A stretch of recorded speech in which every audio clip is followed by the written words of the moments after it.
found the open. No Thunder front office members were hurt during the filming of this interview. Are we still recording? Yeah.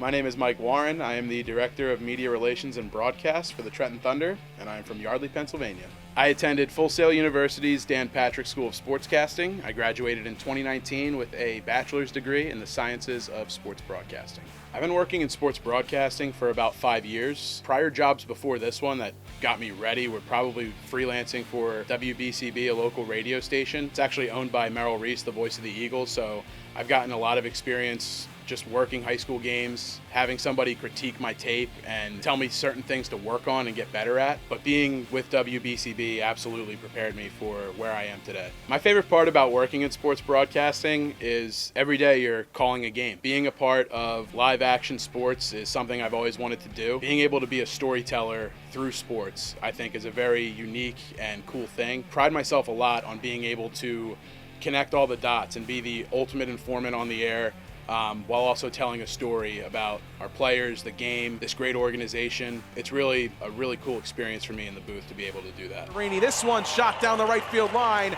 It'll roll to the wall. Cesarini's being waved around from first. He's gonna score. Becker's thinking three. He's on the way, and he's safe.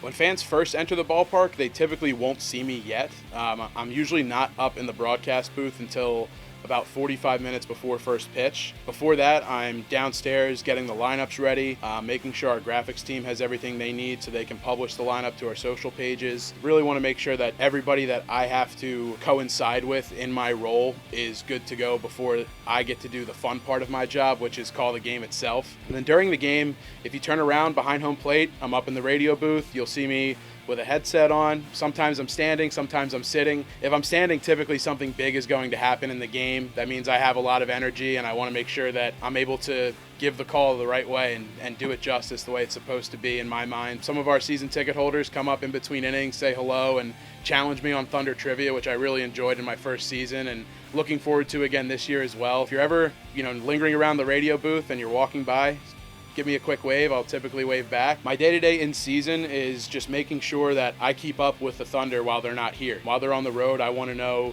who's hot, who's not, who's trending in the right direction, how are the Thunder playing as a whole. That way, when they come back home, I can tell that story. I love to recap the road stands. It doesn't just stop and start when they're here and when they're not. So in the off season, my full time is with WBCB. I'm in the office for them. I'm their office manager and traffic director, but I also get to stay fresh in broadcasting by covering high school sports in both Mercer and Bucks counties. So being able to stay fresh in that regard, keep the rust off my voice, so to speak, calling a number of different sports season to season, it helps me stay ready for when springtime does come and when the ballpark is starting to open again and I'm here again.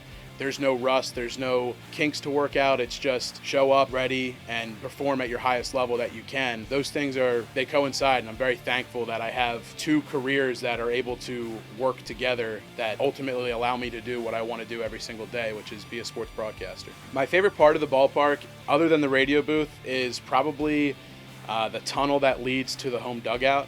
There's something about when the natural light shines through and you can start to see the warning track, the grass, and those 3 steps that lead up to the field. Just something about it just fires me up. The people that inspire me, a lot of them, it's my family. My grandfather, I was lucky enough to live with my whole life, and he taught me pretty much everything I know about this sport of baseball. He was a great coach when he was coaching back in the day, took a team to almost the Little League World Series from Levittown, and served in the Navy, a World War veteran. The values and the morals that he instilled into me, I carry them with me. I wear his watch every single game just to kind of keep him with me in the radio booth and, keep it as a reminder to not lose sight of what got you here, who got you here. My dad taught me and my brothers and my sister that, you don't get anywhere in this life without hard work and without a strong support system. So being able to have both of those coincide with each other is a very big thing for me and something that I'm able to rely on when things get tough. And